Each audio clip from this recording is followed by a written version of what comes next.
Азыр жигиттермен Кубандан барып бир сыйра информация алып, шумка боюнчачы 4 эшиктерге шумка кылам деп кондум. Бuyakta жигиттер. Assalamu alaikum. Assalamu alaikum. Assalamu alaikum. Кандай Куба? Assalamu alaikum. Кандайсың, иштер болуп атабы? Болуп атат, акырындан. Не болот бул? Бул эме тонировкага келген. Тонировка белый, желтый, серый полоска. Лицензия алыш үчүн да. Эме таксиге жайында отабы, э? Таксиге да. Передний бронефара, бронепленка менчи. Таксиде жүргөнүнөн окшойт да бакын? Жок, бул таксиден жүргөн жокмун, жаңы эле алып келишти. Эме боюнча жанагы шумка боюнчачы. Мундагы эме болчу. Так, бул, короче, эме белый маркалар сатылат, тоже под такси, да? Бул лицензиясы эме болгон го дейм, э? Лицензиясы бүтүп калган окшойт. Бул Кыргызстанга кетип аткан окшойт походу, э? Бул Кыргызстанга атама подарок этет элем, бир жакшы химчистка кылып берип койгула деп. Бул химчистка болуп атабы? Химчистка. Химчистканы немен кыласың, Куба? Бүт специальный эмелерибиз бар, бүт эмеси бүткөн, пол салону бүттү, азыр 4 эшиги, жерде карталар калды. Анан еще подушкасы атып кеткен мунун. Подушкасында восстановление кылып атабыз да. Даже ошондойлор кылып саласыңарбы? Ошондой.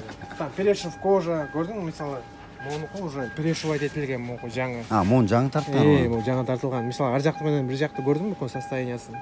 Отсуң, азыр мен тягынан көрөйүн.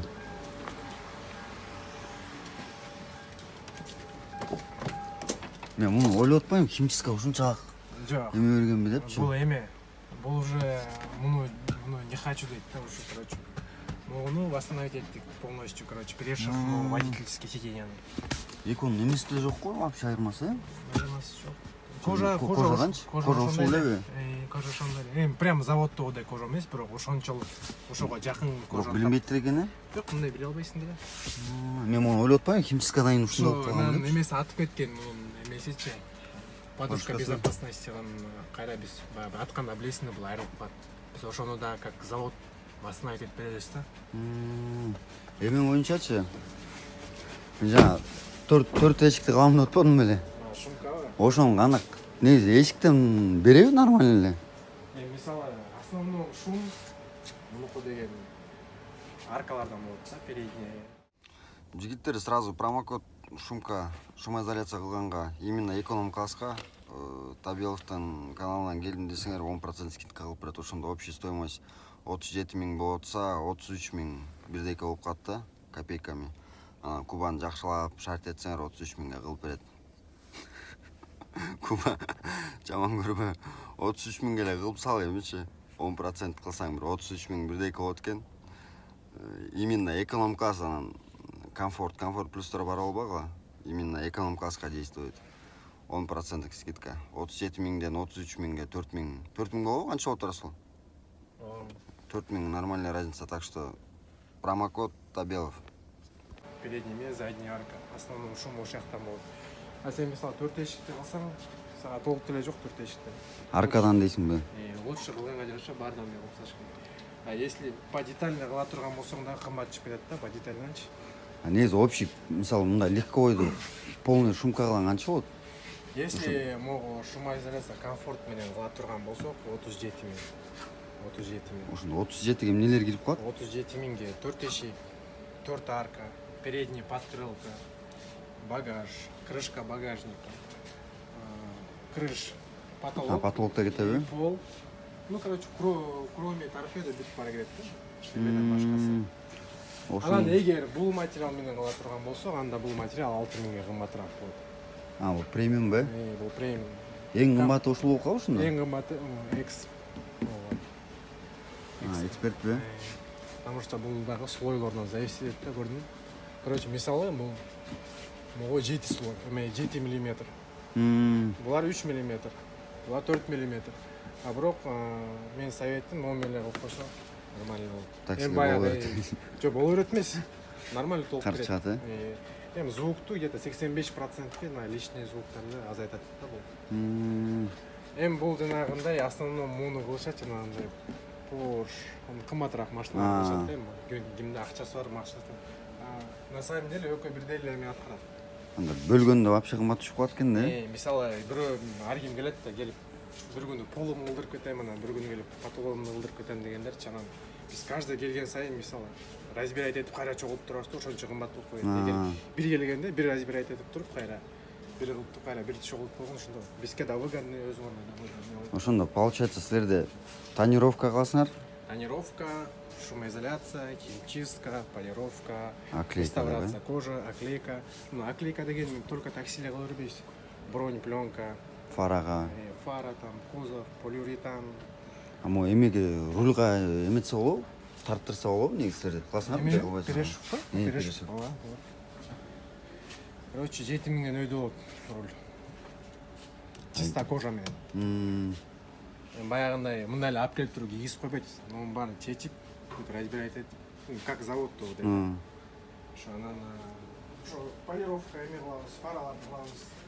Бронь пленка чаптайбыз. Азыр баягы жаңы машиналардын баары эле эмелер. Ооба, негизи ооба чапташык. Азыр тем более запчасттар дагы кымбаттап кетпедиби?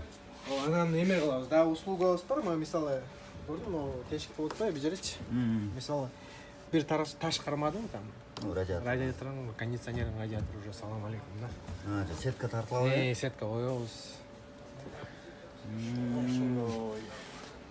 Химчистка болсо химчистка болот, аны тарттык, Ошо. Lexus. Анан эме кылабыз, покраска кылабыз. Мындай покраска мындай мелочь-лайстар кылбайбыз, если силикон нормальный объем болсо кылабыз. Анткени каждый мелочка аны тозуп алып, анан эмеге Убакыт жок. Эме да болуп калат. Ошондой. Короче, жигиттер, пока машинаңар бүткүчө биякта отуруп, супу ичип, ар жак кылып, ичинде полный условия бар экен. Жып-жылуу, таптаза. Ошондо кыскача айтканда, тонировка полный кылышат, обклейка кылат, фараларга бронепленка, жада калса могу радиатордун защитасына, решеткага сетка тартылат экен. Бияктан химчистка полный болот. Анан кийин эгерде сиденьяңар чарчап, вообще болбой калды деп тарттырам десеңер, могу мага жакты негизичи. Тарттырасыңар дагы. Анан кийин машинаңар шумный болуп атса, бияктан баштайсыңар, комфорттон баштап туруп өйдө. Эми машинаңардын состояниясына жараша да. Анан кийин бияктан обклейка кылам десеңер, тем более эски чапталган эмелер, пленкаларды мен байкашымча конкретно эле бүтүп барын эметип атышат да, обрабатывать этип, могу эски эмелерди сыйрыпчы. Ошон үчүн төмөндөгү номерлерге чалып, өзүбүздүн эле кыргыз жигиттер экен. Өзүздүкүлөргө поддержка берип, биякта чек-чегин бир Lamborghini турат. Мында жасап салышкан окшойт. Обклейка кылсаңар, обклейка, тонировка кылсаңар, тонировка, полировка, полный покраска бар экен, детальный эмес. Шумоизоляция, анан кийин химчистка. Рульду тарттырсаңар да болот, сиденьяны да тарттырсаңар болот. Иши кылса бүт бара бар экен. Ошондуктан экранын алдына номерлер чалып коем. Куба сага чалышат да? Смело. Кубага чалсаңар, даже ошол чалып туруп эле ошактан бир сыра сурасаңар, мондай мен мисалы кече күнү чалып туруп эшиктерди кылайын деп аткам, 4 эшиктичи, пока ушундан баштасамбы десем, анда вообще мындай көбүрөөк расход болуп калсын, 4 эшикти кылып, анан арканы өзүнчө кылып, анан полду өзүнчө кылып, анан потолокту өзүнчө кылгыча ошондон көрө 37 миңди чогултуп туруп эле бир келип туруп. Бир канчада бүтөт Куба? Бир сутка где-то 1,5 суткада бүтөт. Короче, 1,5 сутка, полный шумоизоляция. Таксистерге да бир жакшы услуга бар да. Да, билесиң да, мисалы жаңы салондон алып чыгып атпайсың машиначы. Бияка дагы бронь пленка чаптаса болот да. Могу порогты защита кылып, потому что каблук менен түшөт, анан ар жак бир жактан чийилет го. Ошондо да защита да. Нургазы байке да чаптап кетип атты эле. Жана канча сом деген каналдын автору Нургазы байке, ошол Мерсин ушактан жасап кеткен да. Так что жигиттер, дополнительный информация болсо Кубага чаласыңар дагы, сурайсыңар бааларын ар жак бир жагын. Бияққа келе берген 4 машинаға место бар екен. 4 машинаға еще тамақ ала келсеңер микроволновкаға деле жылып жесеңер болот экен. Негизи биздин химчистка зонабыз башка жакта. Ассаламу алейкум. Жигиттер, айымдар жана мырзалар. Видеолорду карап чыгып, карасам, мындай полноценный смена такыр тарта эле экенмин да, баягы. Негизи өзүмдүн тарткан видеолорум такси боюнча, жумуш боюнчачы. Последний видеолор батл, интервью, анан ар жак бер жак болуп ызы болуп кетиптир. Бүгүн полноценный смена тартабыз. Саат 8:30 болду. Азыр мен заправкага 10 минутада жетем. Заправка кылып, антиминип чыкча саат 9 болот. 9да баштасам, смена сатып алам 12 саатка. Ошол менен 12 сааттык смена. Бүгүн четверг, 16 февраль. 16 февраль. Так что бүгүн ночь иштейбиз, ночь.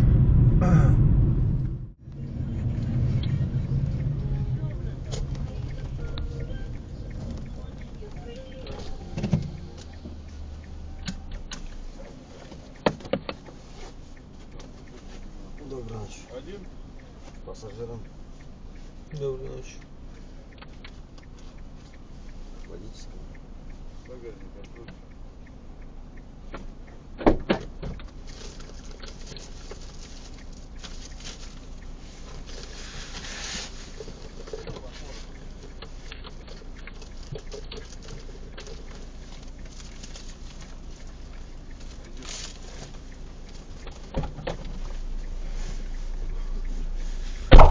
Жигиттер, таксиге тиешелүү документтер керек болуп жатса, анда төмөндөгү номерлерге кайрылабыз. Диагностический карта жасайт, путевой лист, кесарт, без ИНН, без НИЛС. Диагностический картаны дагы дистанционно жасайт. Трудовой договор, иши кылса, таксиге керектүү документациянын баарын жасасаңар болот. Полный бакты куйдук, 1600гө кирди. 1600гө ушунда одометрди обнулять этебиз. Kia Rio'лордун багы канча? 40 литрлеби, вообще кичине эле батып калат да, 32 литрле кирди да. Азыр запас хода 461 көрсөтүп атат. Бирок арыгаш ченде ар кандай көрсөтөт да, блин. Расход 8,5 литр дейт. Бирок жаман көп ичип атат. Расходтучу. Расход көп болуп атат эмнегедир. Именно ошол Rio'нку. Мотор жактан кичине бир анча-мынча бир нерсе болуп атат да. Топливный фильтрге мында айдап кетип баратсаң, именно подъемдорго келгенде дум угуп калып атат да. Коробка пинать этет го, ошондой эле дум угуп туруп, тартып кой берип, дум угуп кетип атат. Ошону көрсөтүш керек в срочном порядке. А то мындай темп менен жыргабайбыз го дейм, Азыр сменаны алабыз да, линияга чыгабыз. Таксопарк боюнча пилот такси. Баякында эле шарттар бел февраль десеңер, февралдын аягына чейин 1% коюп берет. Моментальный выплаты, заправка с таксометра, доставка, курьер бүт баарын подключение кылат, Ситимобилге да подключение кылат. Ошондуктан уялбайбыз, тартынбайбыз, кошулабыз, иштейбиз. Кетик ана эмесе, сменаны алайын дагы, жумушту баштайын. Смена 1499 рубль дейт, 12 саатка кетти. Линияга чыгып атам Курский вокзал жактан. Бул жактан как обычно эле азыр Щелковскийге жиберет, же болбосо Люберцага жиберет, же болбосо статус дейт, улица космонавтов. Улица космонавтов 1,4 коэффициент менен бул, по-моему, Тиньковдун интернети кечирип эле койду. Самый важный момент азыр Тиньковдун немеси иштебей атат. Интернетичи. Не кылыш керек? Заказды го алган, алып алдык. Маршрут не построен. При построении маршрута произошла ошибка. Попробуйте еще раз. Хорошо, пробуем еще раз.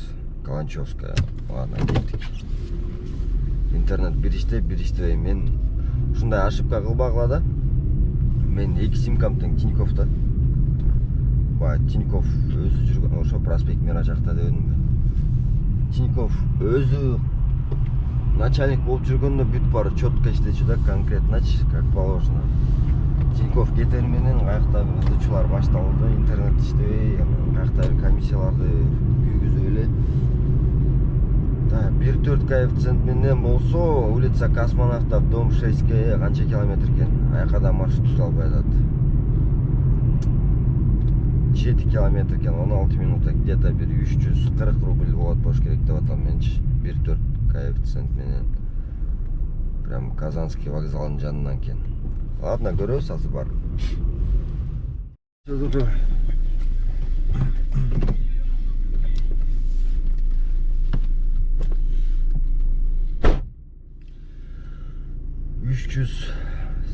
рубль. 380 рубль. Мен 340 дегенме 40 рубльга дашып калыптырмын. Ладно. Биринчи заказ болду деп коелу 380 рубльга. Сменадан минусовать этип кое бергиле.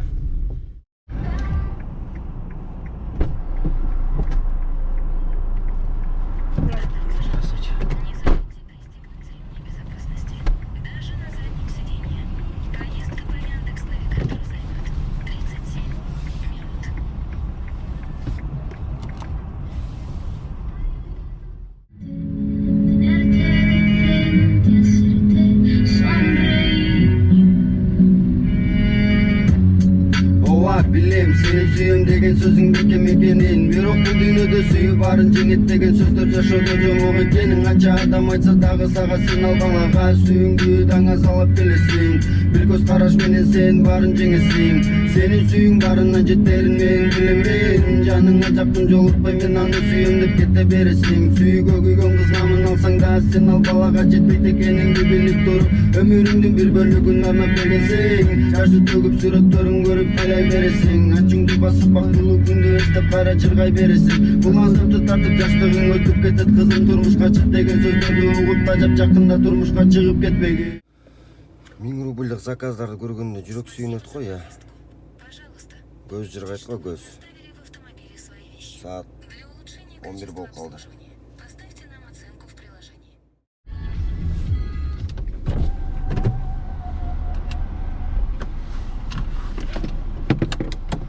Доброй ночи. Да, конечно.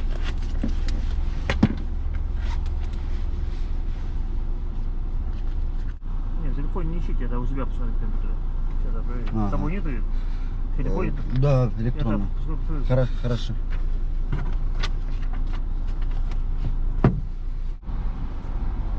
Все, она у вас есть. Ага. Все. До июня.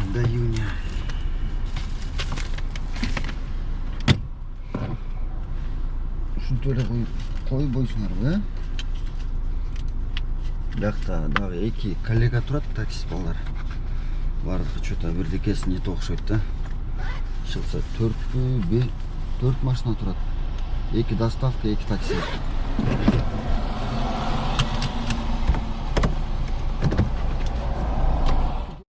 Ушундай пассажирлар жанды кашайтат да.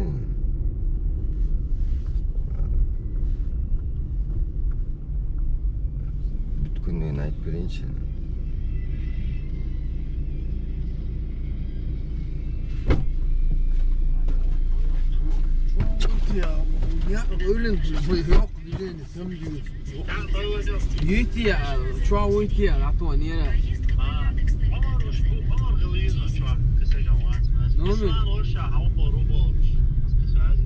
Номер скинуть не сүйіксі. Амори. Чуқаш. Чуа хайы, не хайыла.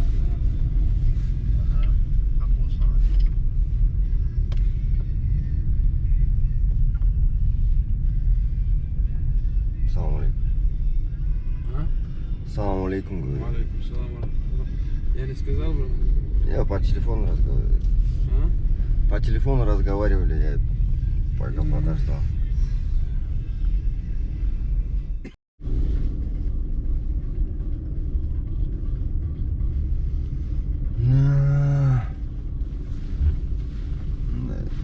Адекватный екен да. Жаңа эле айтайын деп аткам. Негизи могу Мичуринский районундагы элитка үйлөр бар го, билет болушуңар керек. Жалаң чечендер, дагестанецтер аз, бирок көбүнчө чечендер жашайт да. Более бутуна турган, уже чөткечи. Ошондойлордон экен да. Анан бирок чакырганда биринчи подъездге коюп туруп, анан чыгайын 3 минутта платный ожидание кеткенден кийин анан 5-й подъезд деп чатка жазып атпайбы. Ушундайлар вообще жаман көрөм да.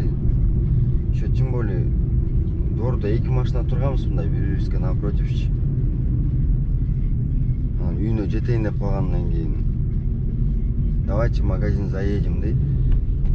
Анан азыр ойлодум да, неадекват эле экенсиң депчи.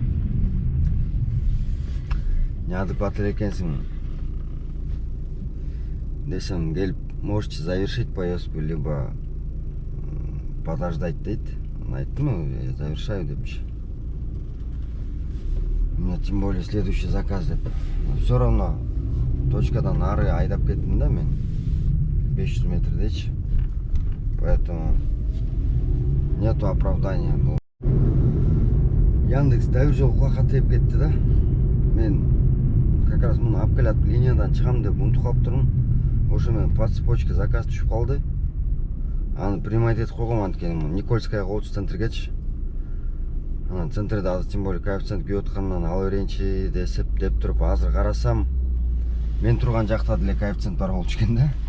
Так что азыр бул заказды без коэффициента алып кетмей болдум да. Яндекс экөөбүз кубалашмак ойнойт окшойбуз походу. Центрге келсем именно эменин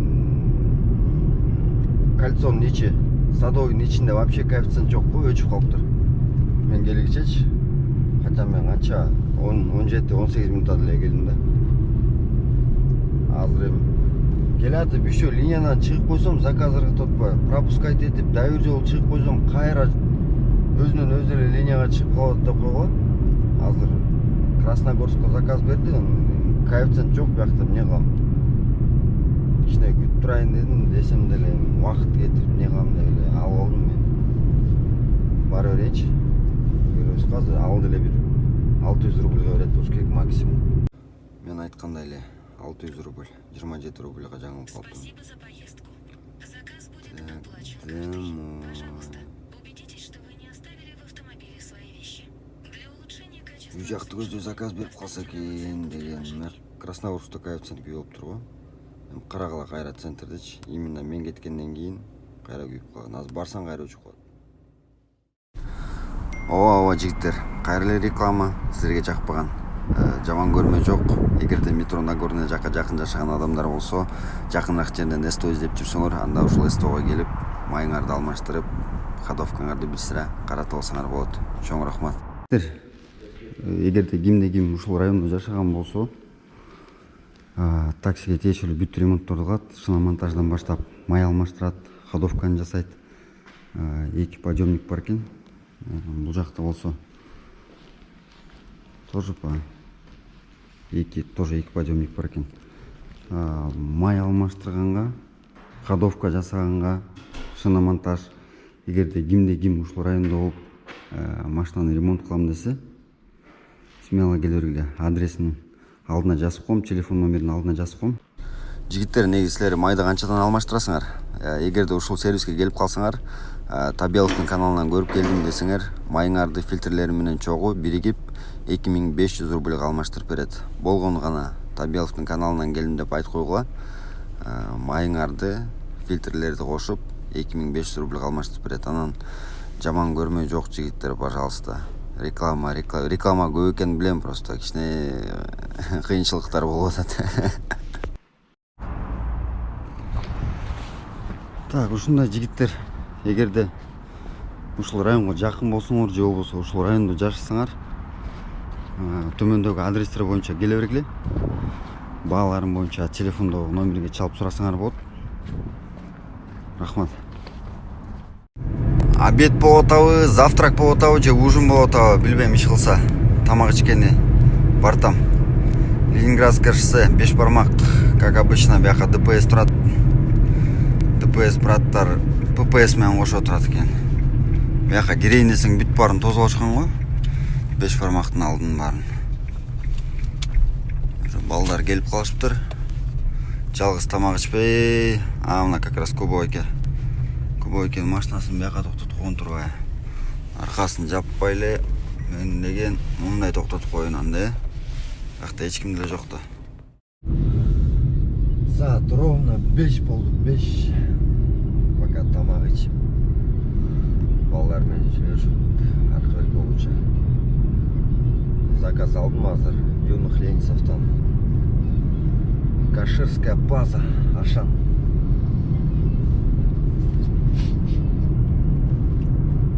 Қанша мен берді? 1.26 мен берді, же 1.23 коэффициент мен берді. Кечке именно мен отырған жақты коэффициентімді тоғылық қылып жоқ қылып қойды да. Ошо мен коэффициент күйгіче деп принципиально күтіп отырдық да. Люблин о жақ қайнап атқан ғой прям коэффициенттер. Бірақ аяққа барсаң сразу эле садоводко же болбосо Москвага айдай берет да кечке. Ладно. İşte береличи. Смена бүткөн. Шереметьево, терминал Б, 1 saat 1 minuta. Uykum geliyor, aran geldi mi ya? Заказ будет оплачен картой. Пожалуйста, убедитесь, что вы не оставили... Saat 6:30 болды.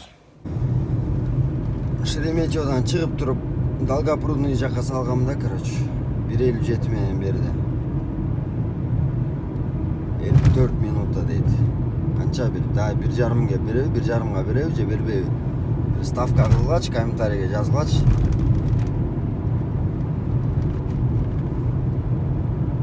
Мен ойлоп атам, 1300-гө берет го депчи.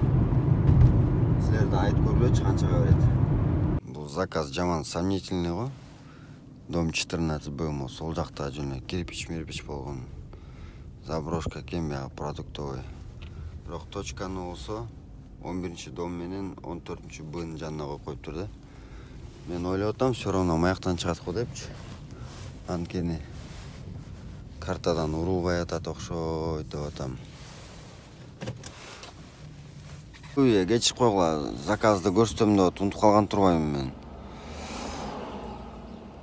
Азыр алып келдим мына 1433-кө. Бауманский жака. Опа. Подача. Наличная улица, дейт го, Третья Карачаровская. По району эле экен да. По району эле, ушу айтпадым, как раз мен бара турган жак экен да.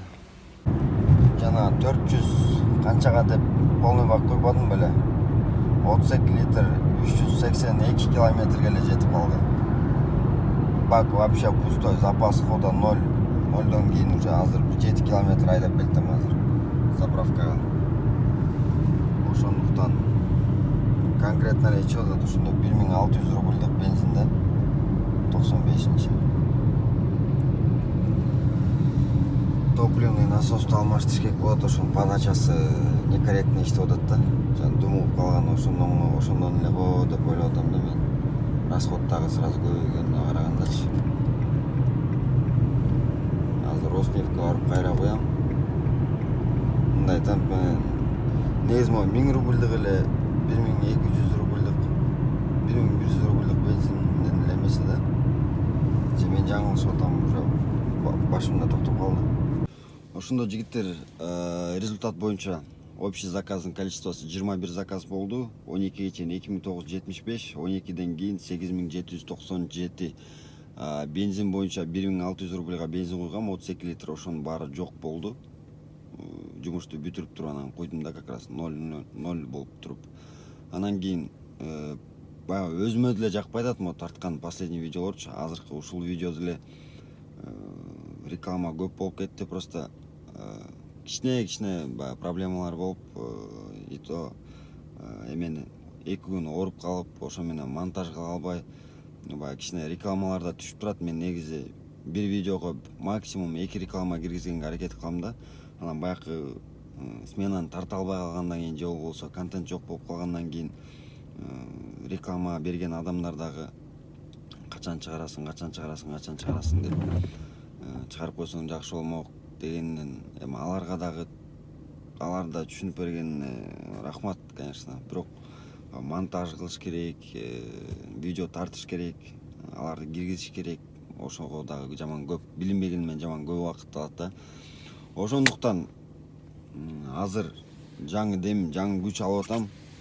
Буюрса кайрадан мындай более интересныйраак кылып, кичине видеолорду кыскараак кылып, видеонун жанрын кичине өзгөртүп, ушундай өзгөртүүлөрдү киргизейин деп атам.